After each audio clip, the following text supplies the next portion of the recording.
Yes. Dave, the kickoff return record, you guys set that, as you know. That's not what you set out to do, but isn't it nice to collect some of these things on the way? I'm so proud of the guys. They worked so hard. It was something that was, we were getting close, and we knew, that we had a chance at it. So the guys kind of rallied, and we had 4 returns for 31-5 in that last game, which was, outstanding. And, with the guys that were playing like our every down, offense, defense, and we had like 5 guys that were playing every play. We called them Iron Men. They did a great job for us, and they came through. Obviously, this is an NFL record. You guys did it better than any other team in the league or in history. What are you guys doing that well? Where is this group? We just have 11 guys that are all on the same page. Guys that are playing with great effort, buying into what we're coaching, and then they're going out and executing. It's a kickoff return is like an offensive play. Everybody's got to do their job, and if everybody does their job, you're going to get big returns, and that's really what's going on right now. The teams that you leapfrog in that top 5, 72, 52, like over the last 30 years, 40 years, nobody's been able to do that. Yeah, because it's such a long season, and you get negative returns. You'll get tackle for a 10-yard return. We were consistently getting that ball out 25 yards, and then occasionally we'll hit 50, and we were able to keep it up there, and it says a lot. That's why I'm so proud of that, because we had some good kickoff return teams that to that average number. Surprised considering that kind of the kickoff return has almost been legislated out of the game? You'd think that there would be more when they're kicking from the 30. Guys would come out more, but we come out a lot. We come out deep, so that's also another factor. I think other teams might not come out when we come out. So I think that's all part of it. Coach Reed was talking, the players were talking just how in the playoffs everything's magnified. Can you just kind of talk about your experience with the whole playoffs and what's crazy? It is. I could tell already.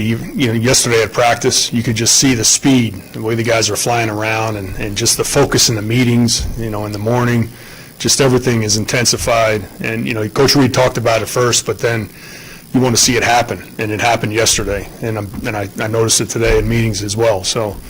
I think it's there. The guys have the focus, and we'll be ready. These games, I'm sorry. Go ahead. These games often come down to a big kick. And Brian missed a big kick the other day. Just how do you get his confidence back? Where's your confidence in him? That's just it. We got to, we have confidence in him. We've seen it in practice. I think he was thinking about the other kicks that he had missed. Because if you go back and look at the ones that he missed, he was right, left, right, or wherever. You talking about kicks in that stadium, or? No, just in the past, what's happened to him. So he's got to, and Kevin talked to him about this, Kevin O'Day. He needs to focus on this kick. Those other kicks are gone. This is the kick I got to make. Here's my line, and then go. And I think he was thinking, and we know that he was thinking about the other kicks. He hadn't missed that many. No, he doesn't. It's just nothing to think about other than some. No. But he's missed in that stadium. That was an important kick. That was an important kick, and he knows that he needs to get he knows he needs to get everybody's confidence back, coaches and the players, and he just needs to make a bunch of kicks in a row here now. And these ones coming up in the playoffs, critical. He knows where he's at. Come on, guys. Just in general, Dave, just general impressions of Indy special teams 2 weeks ago. What do you think about that? They were flying around. They're a well-coached group. We know that, and they flew around in our game, and we didn't get much on them. We had maybe one punt return. They're fairly decent, a couple kick returns, but they fly around. They're going to be even faster. We know indoors. The wind's not going to be a factor, so. They got a good kicker. Vinatieri's a veteran, proven guy that's won games in the playoffs. He's going to bring a lot to the table. And then McAfee as a punter and kickoff guy. He does a good job of keeping the ball away from us. So, it's going to be a tough challenge, one that, we're going to try to rise to. Speaking of McAfee, he's also a guy who likes to get in there and stick his helmet in. He likes to, is that something you have to worry about? Like, where's McAfee? Because he's kind of sits back there, not Well, afraid to hit anybody at any point. If you go back and look at our game, Niall kind of hit him. He tried to tackle Niall, and Niall kind of blew him up. So it goes both ways, really. With his record, is Vinatieri in your mind one of the, or is the best clutch kicker there's been in the league? I don't think there's any question. I mean, you go back. I mean, the big kicks that he's made, in the Super Bowl, in playoffs, get to the Super Bowl. I mean, all of those are just, he beat us when we were at Chicago, and he was at Indianapolis. So, he's a guy that's been there, done that, and we respect him. Okay. Thanks, guys. All right, thank you.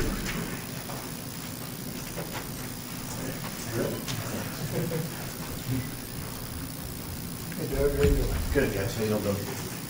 Doug, as a coordinator, given how mistakes are kind of turnovers are kind of magnified in the playoffs, I mean, is it more difficult to draw that line between risk and reward this time of year, or?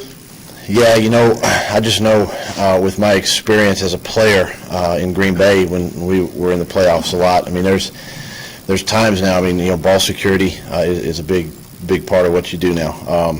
Everything becomes magnified. Even simple things. Sometimes you take for granted just a simple handoff, quarterback, running back, and you do. Still got to have that. You got to have that edge. You got to be on the cutting edge of. If you got to take a shot, you take a shot. If you have, something up your sleeve, whether it's offense, defense, or special teams, you got to be able to use it. Now's the time because there is no tomorrow. Did you ever get in the playoff team as a player? Not as a starting quarterback, but as a backup. I was in the playoffs 8 years there in Green Bay. Yeah. Did you ever get in a game though? No, never did. But you were one snap away, and most of those 8 years, if not all of them. I mean, you have to kind of remind yourself that, it's not all about ball security, that you kind of have to make plays in a game. You do. You do, and your game changer type players have got to show up and make those plays, and you just go cut it loose, and you have to stay aggressive. There's no time to sit back and kind of rest on your laurels, so to speak. You have to be aggressive, and you got to maintain that, but yet you don't go into games, going, okay, hey, we got to take care of the football. We're weak. We're into our 17th ball game now, so guys understand that, and they've got to continue to do a good job with that. So where's Dwayne Bowe fit in this big play mix? I mean, he's. Is it time for Dwayne Bowe to? You don't want to single anybody out because he's a big part of us, on offense, and he's going to continue to get his plays. We're going to continue to, throw him the football and find ways to get him open, and he is a part of it, and he has to make his number of plays when it's time. Seems like the last few games, well, he's been target number one right out of the chute. First play, is that designed to try to get him a rhythm to develop things later? I mean, just what goes into? Well, the openers in a ball game tend to set up things down the way in the second half of ball games, and you always want to go into football games, whether it's you want to settle your offensive line down, run the ball a couple times, get 25 going a little bit, and each week it's a little different. The circumstances are different, and so in that case, Dwayne is no different. We want to get him going, get his hands on the ball as early as you can, because somewhere down in the second half, he is going to make that clutch play, and you have confidence to go back to him. He's got some favorable matchups against their corners. Does he not side? Well, he's got the size and the strength, and these guys are aggressive. Davis is, he's an aggressive corner, and there's always that matchup there. And Dwayne knows. One thing Dwayne is doing really well right now, where we're at in the season, is he's utilizing his size and his strength, and it's creating some space for him. As far as Jamal, that's something you're looking for. I know the Colts yesterday, I was talking about, it takes all 11, to worry about Jamal, because whether you're using the string, split out in the backfield, it seems like you're putting pressure on all 11 guys on the defense. when it comes to a guy like Jamal Charles? Yeah, and we, as a coordinator, as a staff, offensively, every week we say, okay, how can we get 25 the football? And whether it be from the backfield, empty it, motion, just how can we do that? And he is an explosive player. We know that. Everybody knows that. And we understand that people and defenses are going to try to take him away and target him. So we have to be creative with them and continue to find ways to get him the football in space. I know it's full speed ahead in the playoff league, but last Sunday offered you a unique opportunity to evaluate some youngsters. Who were some of the young guys that stuck out? What did you see from some of them? Last week was you're right. It was a great time to see our young guys and our backups play, and I've been in that situation before as a player, and you never really consider yourself a backup. You want to be the starter, and they took that role all week in practice. They also took that role during the ball game, and Chase Daniel had a tremendous game Sunday. He came out and right down the field on the opening drive, and guys like Junior Hemingway and A.J. Jenkins, young receivers who got a lot of time. I was, also Niall Davis. I mean, here's a guy that, came off a game where he turned the ball over a little bit. Now you give him the ball. He's touching the ball almost 30 times and hanging on to the football and did a nice job. And then up front, the young offensive linemen, impressed with. Were they perfect? No, but the fact that they battled and played hard. Gives you confidence now to put them in the ball game going forward. One of the things from those young guys, the last time we saw Eric Kush was training camp, and sometimes the connection between him and Chase was not, didn't look like he had one bad snap with him. He was one that, kind of had my eye on a little bit, because just like you're saying, you go back to training camp, and Eric is one of those guys that can kind of be, kind of all over the place. And he really, I tell you what, he really took charge out there. He commanded the offensive line. He and Chase were on the same page all day with calls, and he's one of the guys that I was impressed with. With most of your key performers getting what amounted to a bye week a week off, does that open up some things in your playbook that maybe you had gotten away from because of the constant week after week pounding, and guys weren't quite as fresh as you'd like?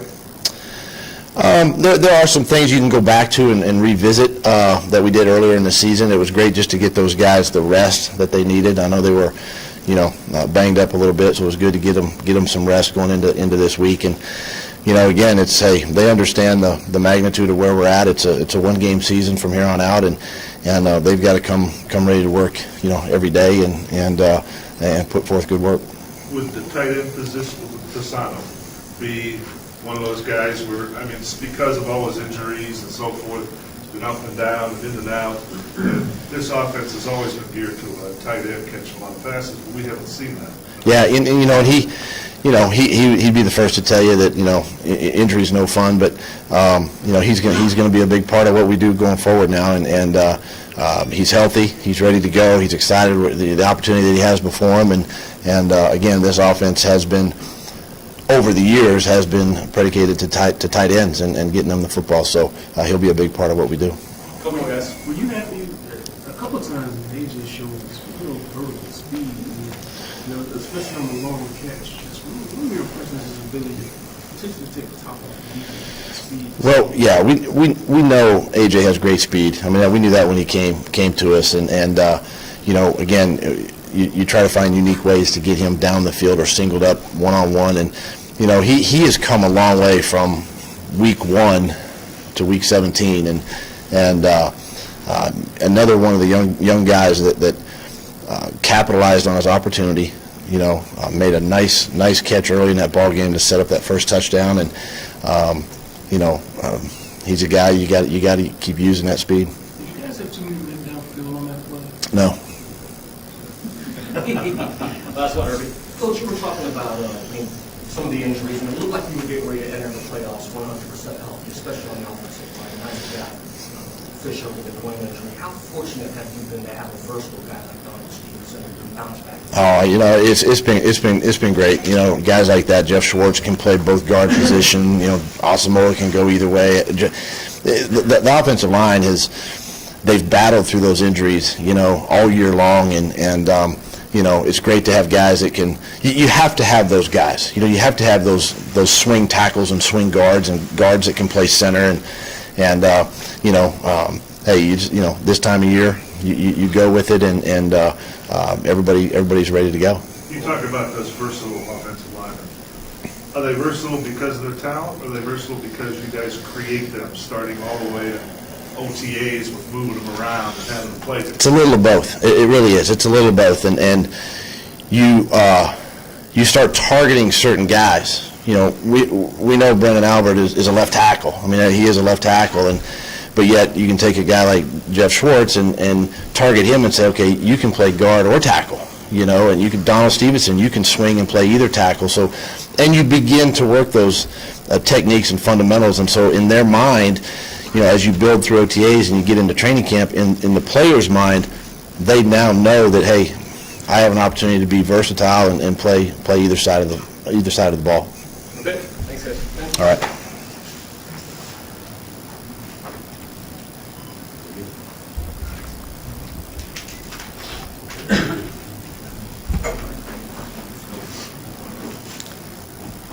Okay. Happy New Year. Bob, you talked a lot about it's not happening just like it used to, but as soon as we get back this week, we have time look back, finally look back. Just what kind of pain is that for offense to try and block? Doesn't that mean, one of them's going to be some cover? Well, I think, obviously, everybody, from the Colts to us to everybody, you like to have your full complement. You'd like to take your best shot, so, we're excited about that. But I think the other part of that whole thing is, much like the game that we just went through, it gave us an opportunity to see guys stepped up, developed, that you build a confidence level in them, and probably more important, they build a confidence level in themselves, because you need to be out there to kind of have that feeling. So, but we're excited about having all those guys back, and, hopefully it'll, produce what we're looking for on defense. What impressed you by Andrew Luck the first time? Pretty much what we felt going in. He's a really good football player. A very talented guy. There's not a throw he can't make. As we talked about the first time, I think the thing that impresses everybody is when you play him, he's a big man that can run. He's like I said, he's a lot faster than people realize. He's not real elusive, as people say, but he can run, and he's done, I think, a tremendous job for I think his stretch right now, he's playing really well. How happy were you with the defense out of your launch concepts also? In the last game? Against Indianapolis? We obviously had a couple problems on some what we call stacks there, and didn't cover right, and so on a couple of those individual plays, you'd say, hey, we didn't perform like we think we're capable of, and like you have to play, so that's a battle you go through every time you take the field, but you need to be better than they are when you do it. We talked after the first Indy game about the missed tackles, and there were a lot of them. This past week, with most of your backups in, there was a handful. There seemed to be the normal amount. Do you put those both up on the screen and look at your starters and say, hey guys, these guys did it? Well, yeah, and I think the thing we know about our starters is they I think overall for the year had done a really good job. So I think when you don't tackle well, it's important that you understand why. And as we talked, the other day about it, a lot of it is technique, a lot of it is anticipation, and you got to be moving. And I think that's a big part of tackling. Is you need that, and you need multiple people. If you're making a lot of just single tackles out there, it's going to be hard. And that's one of the objectives of offensive football, is to try to get guys, quote, in space.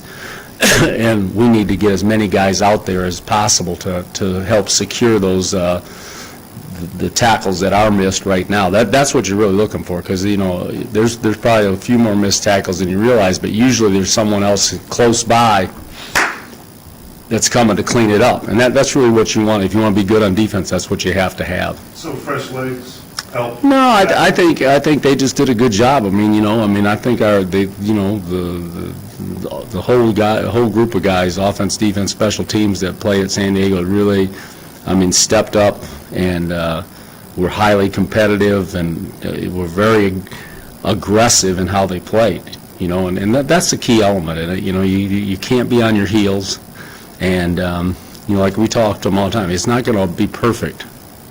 And if you're waiting for perfect, it's probably not coming, but you got to be aggressive, and you can't step back, when things don't go exactly like you want them to go. And we, coaches, me, players, we all have to recognize that. So, Bob, you don't sense that fatigue necessarily has been an issue with the tackling problem among the starters? No, I don't believe that, no. Is tackling in general worse because high school football, college football, you're not talking passes, Well- now you're not facing the run like you used to? Well, that may be, but if we hadn't, I would think for the majority of that season, we would have been probably considered a pretty good tackling team here. And so why we didn't, I can't honestly tell you, what drove that train. But we all know we didn't tackle very well in that game. That was evident, and if we're going to have a chance to beat them, we're going to have to tackle a lot better, and so that's, I think, that's a pride factor with everybody involved, coaches and players, everybody, because you coach that, and, as a coach, you're disappointed when your players don't tackle as well, and I know our players are too, so, but I don't really think it was fatigue, Bob, along those lines, you got, I think it was 8 starters who didn't play at all in San Diego. Can you, I know it's early still, can you see a difference at least in those guys? Well, yeah, I think, obviously they got a little more pop in the step, and you're combining that with, hey, here's the playoffs, anytime you get in these situations, it's one and done, and if you want to move on, you got to perform at a high level, and so I think that brings an excitement to it also. So I think hopefully with that combination of the rest, the playoffs, we're gonna be excited to play the game, which I know we are. You notice the difference when Justin and Tom aren't in the game, the way that offenses approach you, meaning they're not staying in max protecting, so now they have extra ways to go out and catch the ball because they're not sitting there and doubling the outside or even the running back staying Well, catch up. sometimes I think we still see a fair amount of maxed up protections, because of some of the rushes we do. But I think when obviously the advantage of these guys are, is they can create pressure on their own. When you have a good pass rusher, whether it's 98 at Indy or our guys, those guys they're hard to deal with because you gotta block them every single play, and you can't relax. So at some point schematically, you're probably going to be blocking one of those guys by yourself, and that's what you're really doing. And it's no different than we talked about before. Is you're just looking, either making that guy throw the ball one click early, or you're hoping the coverage can make it hold one click longer, and that rush that's just about ready to come around that edge can get to him. But I'm sure they'll look at us a lot different, with those two guys on the edges. Hey guys? Does Indy show a tendency to go a little more up-tempo, more often at home? Well, I think anytime you're no huddle, it's a lot easier at home, obviously, because you can control the crowd, or the crowd knows. That crowd, from all of Peyton's years there, they know when not to cheer and when to cheer. So, but they've done it both places. They did it here, so I don't think it's any more there. It's just a little bit. I think it's a little bit easier for them to execute because they don't have the noise. Okay guys, thank you. Thanks, Bob. Yep.